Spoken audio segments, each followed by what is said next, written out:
വളരെയേറെ സന്തോഷമുണ്ട് ഇന്ന് നിങ്ങളോടൊപ്പം ഈ പുണ്യദിനത്തിൽ വിശുദ്ധ ബലി അർപ്പിക്കുവാനായി. കർത്താവ് ഈ കാലഘട്ടത്തിൽ മംഗളവാർത്ത നൽകാനായി തിരഞ്ഞെടുത്തത് ഈ കഞ്ചിക്കോടിനെയാണ്. ഈ കഞ്ചിക്കോടിലൂടെ കർത്താവ് നൽകുന്ന മംഗളവാർത്തകൾ ശ്രവിക്കുകയും അത് സ്വീകരിക്കുകയും അത് ഏറ്റെടുത്ത് നമ്മുടെ ജീവിതത്തിൻ്റെ നവീകരണത്തിനായിട്ട് പ്രാർത്ഥനാപൂർവം ഇവിടെ ഇന്ന് ഈ വിശുദ്ധ ബലിയിൽ പങ്കെടുക്കുന്ന നിങ്ങൾക്ക് എല്ലാവർക്കും എല്ലാ ദൈവാനുഗ്രഹവും ആദ്യമേ തന്നെ ഞാൻ ആശംസിക്കുകയാണ്. അച്ഛൻ തുടക്കത്തിൽ സൂചിപ്പിച്ചതുപോലെ നമ്മുടെ പ്രിയ സഹോദരി റാണിക്ക് മാതാവിൻ്റെ ആ ചിത്രം ദർശനം ലഭിച്ചതിൻ്റെ സിൽവർ ജൂബിലിയാണ്. അവിടെ അച്ഛൻ പറഞ്ഞത് സക്രാരി പോലെയുള്ളൊരു ഹൃദയം എന്നാണ് അച്ഛൻ പറഞ്ഞത്.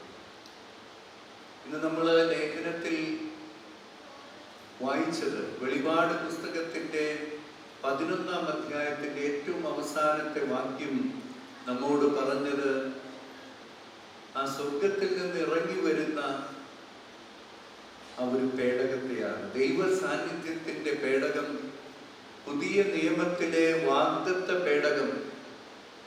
പഴയ നിയമത്തിലെ വാഗ്ദത്ത പേടകം നമുക്കറിയാം, അത് ദൈവത്തിൻ്റെ യഹോവയുടെ സാന്നിധ്യം, പകൽ മേഘത്തിലും രാത്രിയിൽ അഗ്നിയിലുമായിട്ടുള്ള ആ സാന്നിധ്യം ഇസ്രായേൽ ജനത്തെ ഈജിപ്തിലെ അടിമത്തത്തിൽ നിന്ന് മരുഭൂമിയിലൂടെ വാഗ്ദത്ത ഭൂമിയിലേക്ക് നയിച്ച ആ ഒരു സാന്നിധ്യമാണ് വാഗ്ദത്ത പേടകം.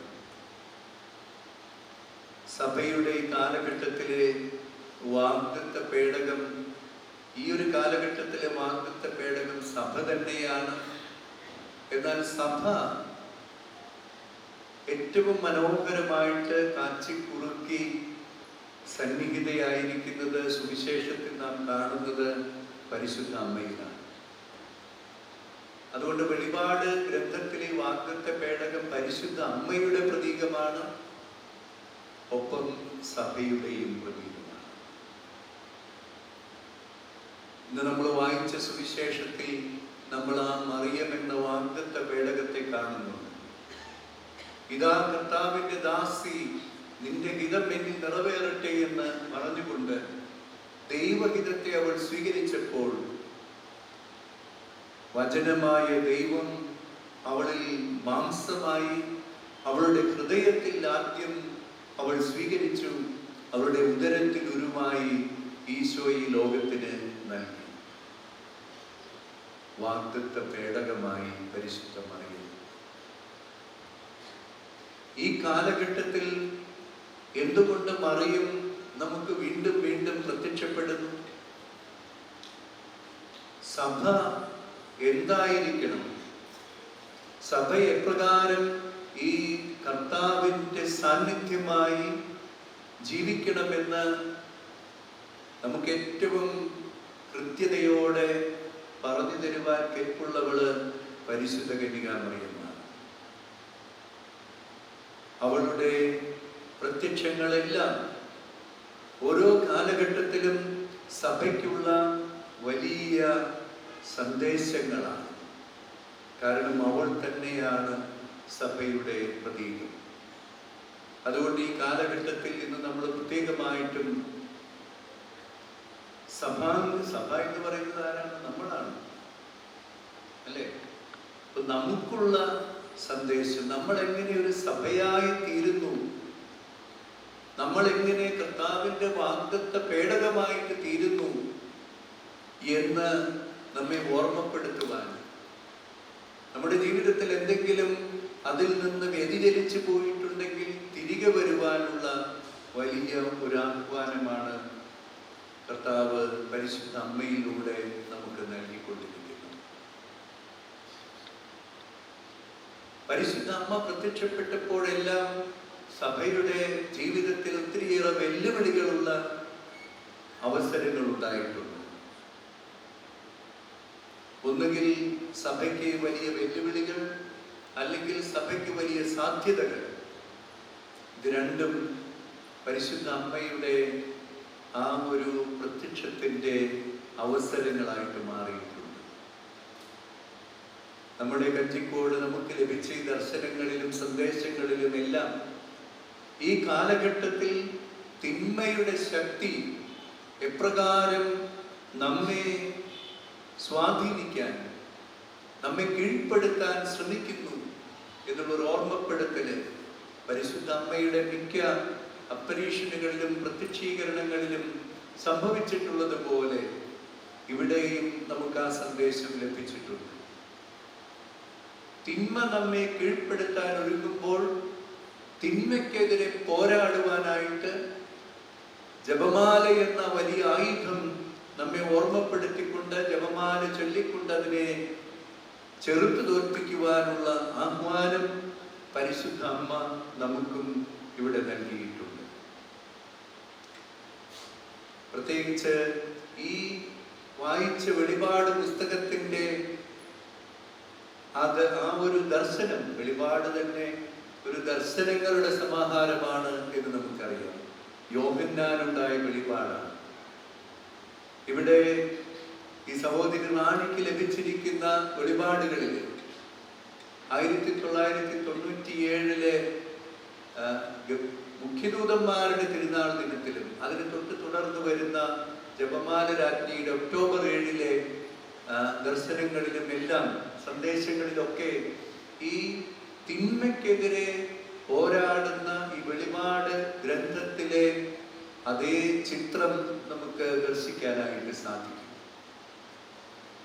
ഈ 12-ാം അധ്യായത്തിൽ, ഈ 11-ാം അധ്യായത്തിന്റെ തുടർച്ചയായിട്ട് 12-ാം അധ്യായം ആരംഭിക്കുന്നത് സുന്ദരിയായ ഒരു സ്ത്രീയുടെ ചിത്രം നമ്മുടെ മുമ്പിൽ അവതരിപ്പിച്ചുകൊണ്ടാണ്.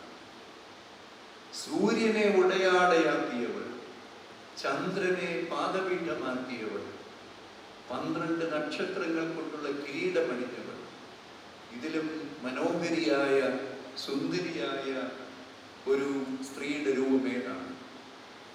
അങ്ങനെ അത്രയേറെ സൗന്ദര്യം നിറഞ്ഞു നിൽക്കുന്ന പരിശുദ്ധ കന്യകാമറിയത്തിന്റെ രൂപം, അതോടൊപ്പം ഈ സൗന്ദര്യത്തിലേക്ക് ക്ഷണിക്കപ്പെട്ടിരിക്കുന്ന സഭയുടെ രൂപം, അതാണ് ആ ദർശനത്തിലൂടെ നമുക്ക് ലഭിക്കുന്നത്.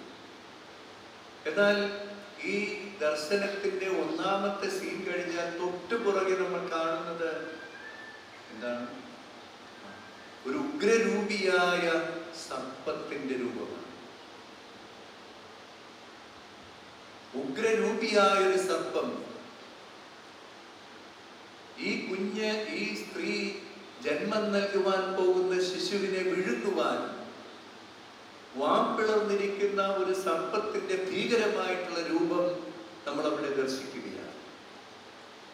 പരിശുദ്ധ അമ്മയുടെ ദർശനത്തിൽ അമ്മയുടെ ആ മിസ്റ്റിക്കൽ അനുഭവം എന്ന് പറയുന്നത്, അമ്മയെ നമ്മൾ ദർശിക്കുമ്പോൾ ഒപ്പം തന്നെ നമ്മൾ ദർശിക്കുന്നത് ഈ തിന്മയുടെ വലിയ ശക്തിയാണ്. ഈ തിന്മയ്ക്കെതിരെ പോരാടുന്നതിനുള്ള വലിയ പ്രചോദനമാണ് അമ്മ നൽകുന്നത് എന്ന് ഞാൻ പറഞ്ഞത് അതുകൊണ്ടാണ്. ഈ അമ്മയുടെ ദൃഷ്ടികൾ ഒരിക്കലും ഈ വ്യാളിയിലേക്കല്ല, തൻ്റെ ഉദരത്തിൽ ഉരുവായിരിക്കുന്ന ശിശുവിലേക്കും സ്വർഗത്തിലേക്കുമാണ്. സ്വർഗത്തിലേക്ക് ദൃഷ്ടി ഉറപ്പിച്ചിരിക്കുന്ന അമ്മയ്ക്കാണ് മംഗളവാർത്ത ലഭിച്ചത്. സ്വർഗത്തിലേക്ക് ദൃഷ്ടി ഉറപ്പിച്ചുകൊണ്ട് നമ്മിലുള്ള കർത്താവിന്റെ സാന്നിധ്യത്തെ നിരന്തരം നമ്മൾ ഏറ്റെടുക്കുമ്പോൾ, പ്രിയമുള്ളവരെ, എത്ര വലിയ നാരകീയ ശക്തിയെയും പരാജയപ്പെടുത്തുവാൻ നമുക്ക് സാധിക്കും. പരിശുദ്ധ അമ്മയുടെ ജീവിതം നമുക്ക് കാണിച്ചു തരുന്നത് അതാണ്. അമ്മയുടെ ജീവിതത്തിലെ സഹനങ്ങളും വെല്ലുവിളികളും എല്ലാം നമ്മൾ വചനത്തിലൂടെ വായിച്ചറിഞ്ഞിട്ടുള്ളതാണ്. ഹെറോദേസിന്റെ പടയാളികൾക്ക് മുമ്പിൽ ഒരു പാവപ്പെട്ട ഒരു ആശാരിയും അവന്റെ ഭാര്യയും ആ പിറന്നു വീണ കുഞ്ഞും എത്രയോ നിസ്സാരമാണ്. എന്നാൽ ദൈവത്തിൽ ദൃഷ്ടി ഉറപ്പിച്ചുകൊണ്ട് ഈ ലോകത്തിന്റെ നേരെ കണ്ണുകളടച്ച് ദൈവത്തിന്റെ സന്ദേശങ്ങൾ സ്വീകരിച്ചുകൊണ്ട് ആ സന്ദേശത്തോട് ആമേൻ പറഞ്ഞുകൊണ്ട് ജീവിക്കുന്ന തിരുകുടുംബത്തിന്റെ മുമ്പില് ഹെറോദേസും പരാജയപ്പെടുകയാണ്. നമ്മുടെ ജീവിതത്തിലെ ഈ തിന്മയുടെ ശക്തികളും പാപത്തിന്റെ വലിയ ഭീകരരൂപവും നമ്മെ ഒരിക്കലും ഭയപ്പെടുത്തേണ്ടതില്ല എന്ന് പരിശുദ്ധ അമ്മ നമ്മെ ഓർമ്മിപ്പിക്കുകയാണ്. റോമാലേഖനം 7-ാം അധ്യായത്തിൽ ഈ തിന്മയുടെ പാപത്തിന്റെ ശക്തി കണ്ടിട്ട് ഭയചകിതനായിട്ട് നിസ്സഹായനായി നിൽക്കുന്ന ഒരു പൗലോസ്ലീഹായെ നമ്മൾ കണ്ടുമുട്ടുന്നുണ്ട്. ഞാൻ എത്ര ദുർഭകനായ മനുഷ്യൻ, ആരെനിക്ക് വിമോചനം നൽകും? ഞാൻ ആഗ്രഹിക്കുന്ന നന്മയല്ല, ആഗ്രഹിക്കാത്ത തിന്മ ഞാൻ ചെയ്തു പോകുകയാണ് എന്ന് പറഞ്ഞ് നിരാശയോടെ വിലപിക്കുന്ന പൗലോസ്ലീഹായെ റോമാലേഖനം 7-ാം അധ്യായത്തിന്റെ അവസാനത്തിൽ നമ്മൾ കണ്ടുമുട്ടുന്നു. എന്നാൽ 8-ാം അധ്യായം തുടങ്ങുമ്പോൾ ചിത്രം വളരെ പെട്ടെന്ന് മാറുകയാണ്. അവിടെ വലിയ പ്രത്യാശയുടെയും വലിയ ശക്തിയുടെയും വചനങ്ങളാണ് നമ്മൾ കണ്ടുമുട്ടുന്നത്. പൗലോസ്ലീഹ പറയുകയാണ്, ശരിയാണ്, തിന്മയ്ക്ക് വലിയ ശക്തിയുണ്ട്. എൻ്റെ കഴിവ് കൊണ്ട്, എൻ്റെ ശക്തി കൊണ്ട്, എൻ്റെ പ്രയത്നം കൊണ്ട് ഈ തിന്മയുടെ മേൽ വിജയം വരിക്കാൻ ഞാൻ പരിശ്രമിച്ചപ്പോഴൊക്കെ ഞാൻ പരാജയപ്പെട്ടിട്ടുണ്ട്. പക്ഷേ വേറൊരു ശക്തി എന്നിലുണ്ട് എന്ന് ഞാൻ തിരിച്ചറിയുന്നു. മറ്റൊരു ശക്തി എന്നിലുണ്ട്, അത് ദൈവത്തിന്റെ ആത്മാവാണ്. എനിക്ക് തിന്മയുടെ മേൽ വിജയം വരിക്കാൻ സാധിക്കില്ല, പക്ഷേ എന്നിലുള്ള ദൈവത്തിന്റെ ആത്മാവിന് എത്ര വലിയ തിന്മയുടെ മേലും വിജയം വരിക്കുവാൻ സാധിക്കുമെന്നുള്ള ആ വലിയ ഒരു ബോധ്യത്തിലേക്ക് പൗലോസ്ലീഹ കടന്നു വരിക. അവിടെയാണ് 8-ാം അധ്യായത്തിൽ ആത്മാവിലുള്ള ജീവിതത്തെക്കുറിച്ച് പൗലോസ്ലീഹ നമ്മോട് സംസാരിക്കുന്നത്.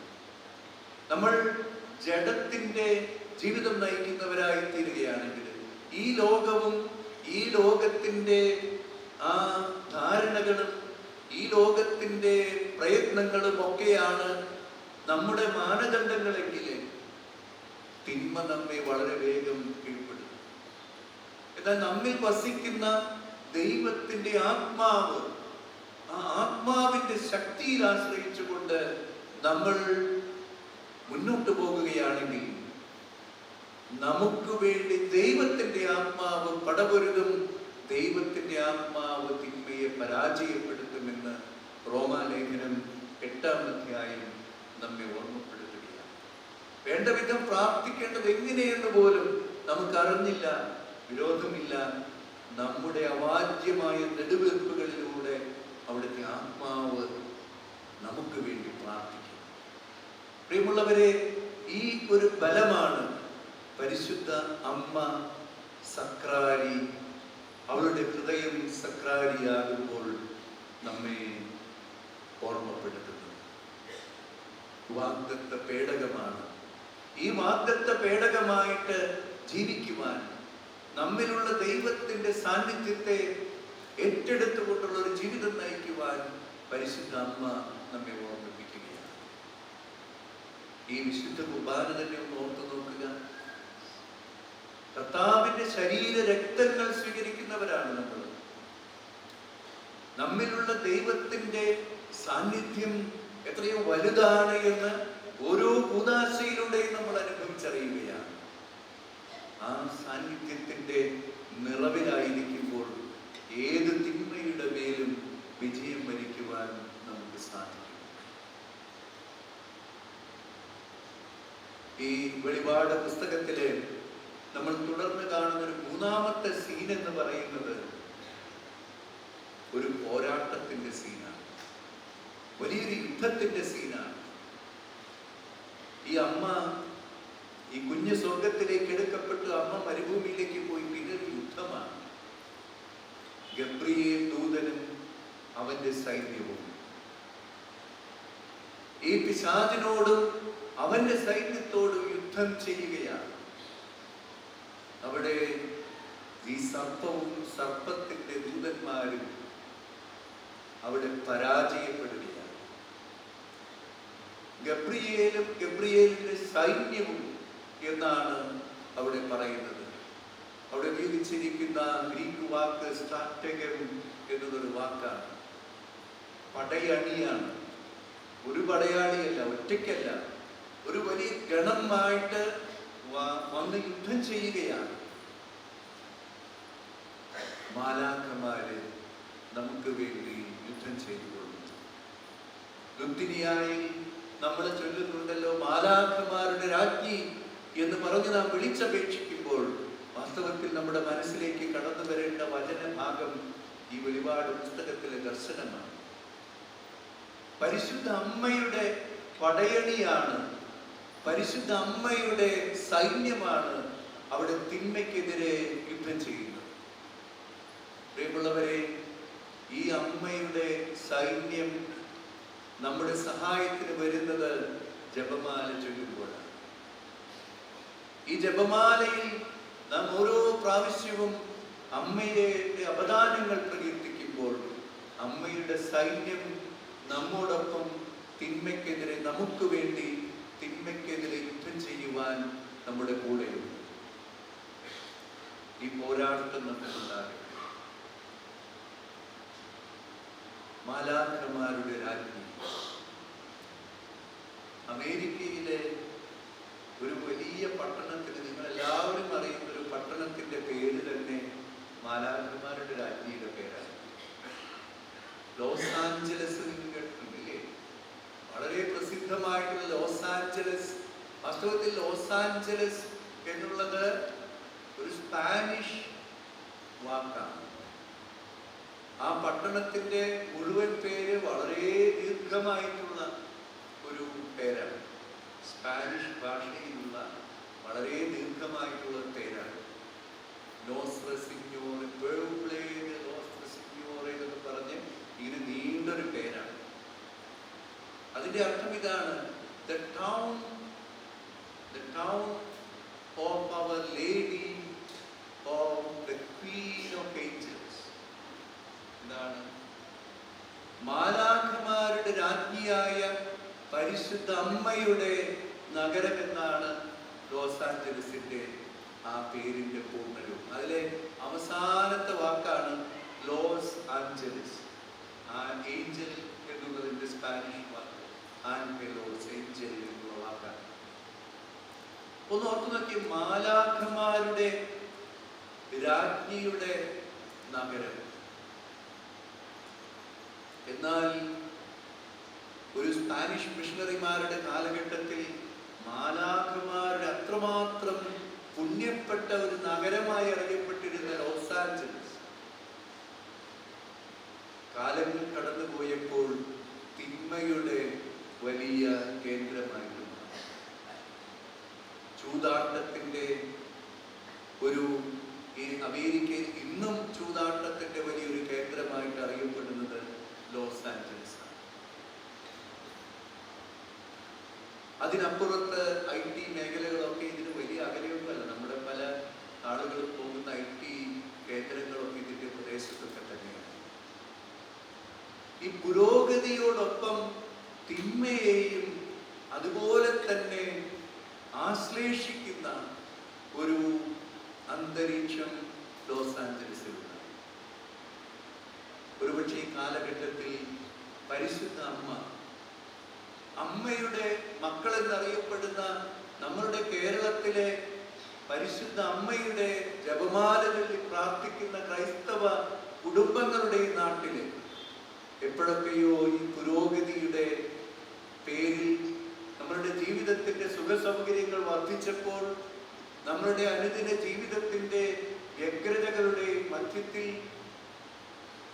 നമ്മുടെ ആഘോഷങ്ങളും നമ്മുടെ തിരുനാളുകളും ഒക്കെ വളരെ ലൗകികമായി മാറുമ്പോൾ പരിശുദ്ധ അമ്മ നമ്മെ ഓർമ്മപ്പെടുത്തുന്നു. പലപ്പോഴും നമ്മൾ ഈ തിന്മയോടൊപ്പം, ഈ പുരോഗതിയോടൊപ്പം, നമ്മുടെ ജീവിതത്തിലെ വളർച്ചയോടൊപ്പം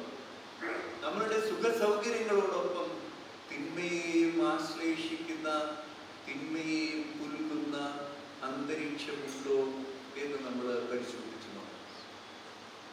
ഒത്തിരി സാധ്യതകൾ വരികയാണ്. എന്നാൽ പിന്നെ കയ്യിൽ പൈസയുണ്ട്, എന്നാൽ പിന്നെ അതും കൂടെ ആയിക്കൂടെ എന്ന് ചിന്തിക്കുന്ന ഒരു സമൂഹം നമ്മുടെ മധ്യത്തിലുണ്ട്. നമ്മുടെ മക്കളെയൊക്കെ നമ്മൾ കാനഡയിലേക്കൊക്കെ പറഞ്ഞു വിടുന്നു. ഒരു ദിവസം നമ്മൾ ഒരു വർഷം കൊണ്ട് ശമ്പളമായിട്ടോ മറ്റു വഴിയിലോ സമ്പാദിച്ചത് അവരൊരു പക്ഷെ ഒരു മാസം കൊണ്ട് സമ്പാദിക്കുന്നുണ്ടാവും. അങ്ങനെ ഈ സമ്പാദിച്ചവര് പുറത്തിറങ്ങുമ്പോൾ കാണുന്ന കാഴ്ചകൾ പലതും, ഈ പണം കൊടുത്താൽ വാങ്ങാവുന്ന സുഖസന്തോഷങ്ങൾ പലതും തിന്മയെ പുൽകുന്നതാണ്, തിന്മയെ ആശ്ലേഷിക്കുന്നതാണ്. കാനഡയുടെ ടൗണുകളിലൊക്കെ ചെല്ലുമ്പോൾ കനാബഡിസ് എന്നൊക്കെ പറഞ്ഞ് ബോർഡുകൾ ഇങ്ങനെ ഞാൻ കുറെ കണ്ടു. ഞാൻ അവിടെ ചോദിച്ചിട്ട് എന്നെ സാധനം വലിയ ബോർഡിൽ കാണാനില്ല, വേറൊന്നുമില്ല, നമ്മുടെ കഞ്ചാവ്. 18 വയസ്സ് കഴിഞ്ഞാൽ ആർക്കും കടയിൽ പോയി കഞ്ചാവ് വാങ്ങാം. പൈസ കയ്യിലുണ്ടെങ്കിൽ പിന്നെ ഈ സാധ്യതകൾ ഉപയോഗിക്കുന്നവരുടെ എണ്ണം കൂടിക്കൊണ്ടിരിക്കുക. നമ്മുടെ പിള്ളേരൊക്കെ അങ്ങോട്ട് പോകുന്നതിന്റെ കാരണം എന്താണെന്നറിയാമോ? അവിടെ ജനിച്ചു വരുന്ന പിള്ളേരുടെ ഒരു നല്ല പങ്കും ഇപ്പം തന്നെ കഞ്ചാവായി. പണിയെടുക്കാൻ ആളുണ്ടാവട്ടെ, പഠിക്കാൻ പോലും ആളില്ല. എല്ലാവരും അങ്ങനെയാണ്. നിങ്ങൾ ചെന്ന് മക്കളെ ദേഷ്യപ്പെടുന്നത് അവിടെ പോയിട്ടുള്ള പിള്ളേരെല്ലാവരും അങ്ങനെയാണെന്നല്ല, പക്ഷെ ഒത്തിരി പേര് നമ്മുടെ നാട്ടിൽ നിന്ന് പോയിട്ടുള്ളവരെ ഇതിലൊക്കെ വീണു പോകുന്നു.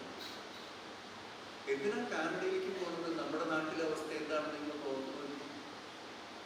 നമ്മുടെ വിദ്യാലയങ്ങളിൽ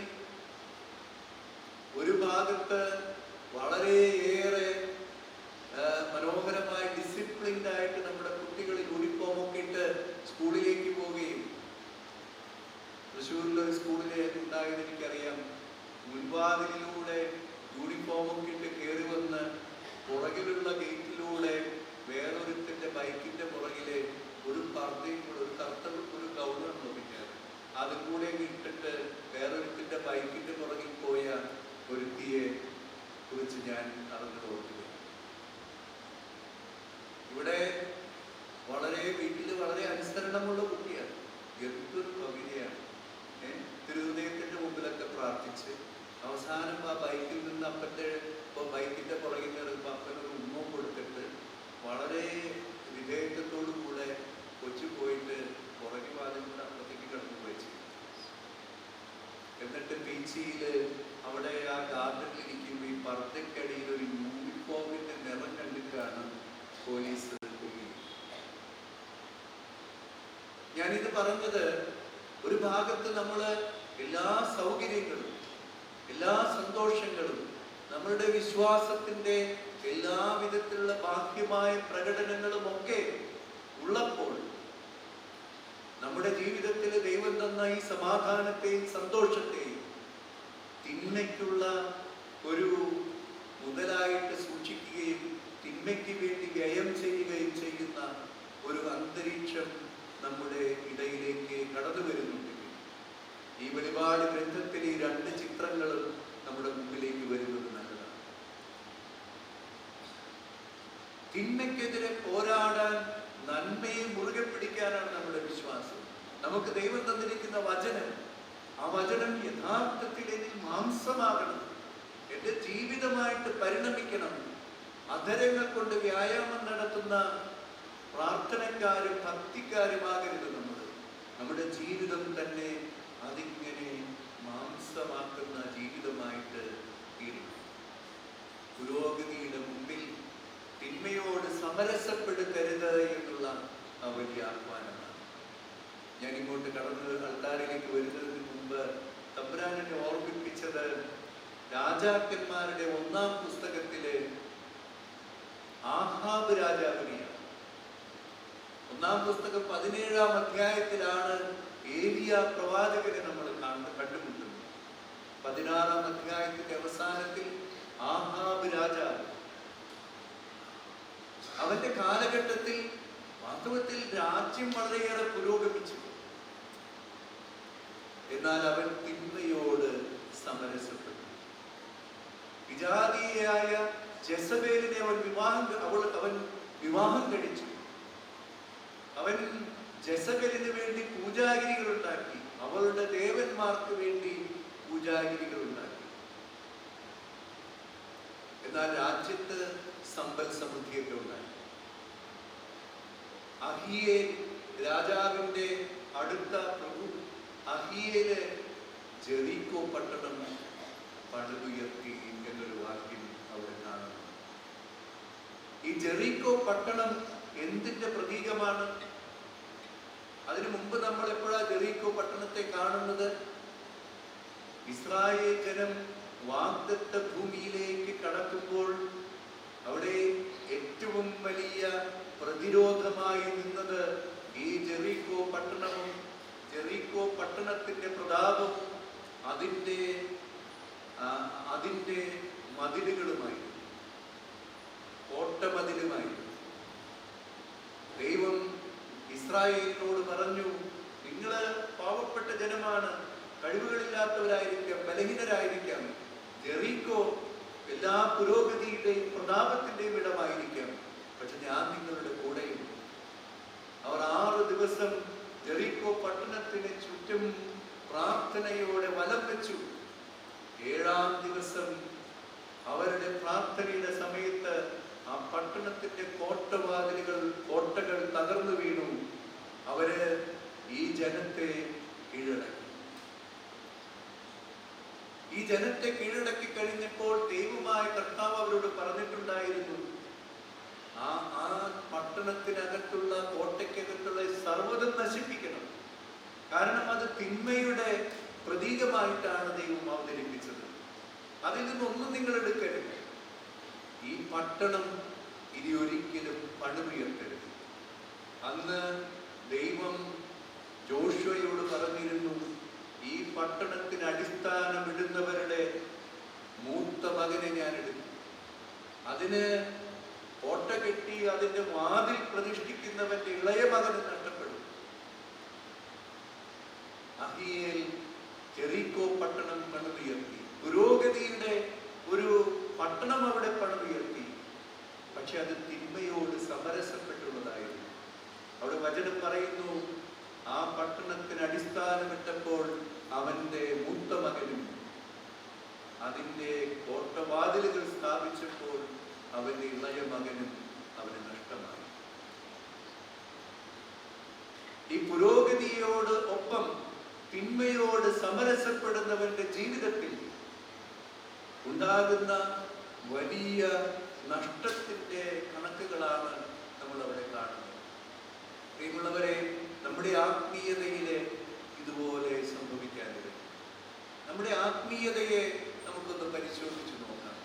പ്രാർത്ഥനയുണ്ട്, എല്ലാമുണ്ട്. പക്ഷേ ആ പ്രാർത്ഥനയ്ക്കനുസരിച്ച് ദൈവം ഒരുപക്ഷെ എനിക്ക് കൃപകളും തരുന്നുണ്ട്.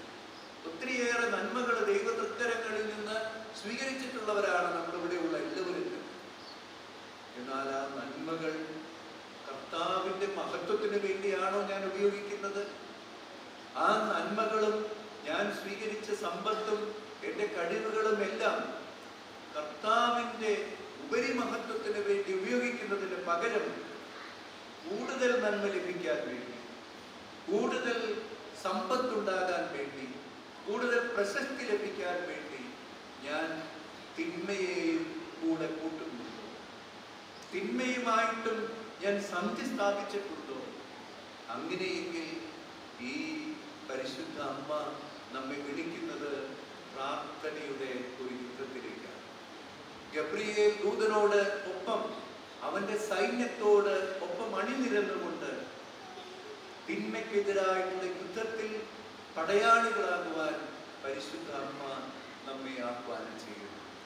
പ്രിയമുള്ളവരെ, ഈ പുണ്യപ്പെട്ട ദിനത്തിൽ നമുക്ക് ഈ ആഹ്വാനത്തെ തരും. കഞ്ചിക്കോട് നിന്ന് പ്രാർത്ഥനയുടെ ഒരു വലിയ സൈന്യം ലോകത്തിന്റെ നാനാഭാഗങ്ങളിൽ തിന്മയ്ക്കെതിരെ പോരാടുന്ന പടനിരകളായിട്ട്, പടയാളികളുടെ അനേകം ഗണങ്ങളായിട്ട് വളർന്നു വരുവാൻ ദൈവം ഇടവരുത്തട്ടെ എന്ന് ആശംസിക്കുകയും പ്രാർത്ഥിക്കുകയും ചെയ്യുന്നു. നിങ്ങൾക്ക് എല്ലാവർക്കും പരിശുദ്ധ അമ്മയുടെ മാധ്യസ്ഥത്താൽ വലിയ കൃപകൾ, അത് എൻ്റെ നന്മയ്ക്കെന്നതിനേക്കാൾ തിന്മയ്ക്കെതിരായുള്ള സഭയുടെ പോരാട്ടത്തിൽ അണിചേരുവാനുള്ള കൃപയ്ക്ക് വേണ്ടി ഞാൻ പ്രാർത്ഥിക്കുന്നു. പിതാവിൻ്റെയും പുത്രൻ്റെയും പരിശുദ്ധാത്മാവിൻ്റെയും നാമത്തിൽ.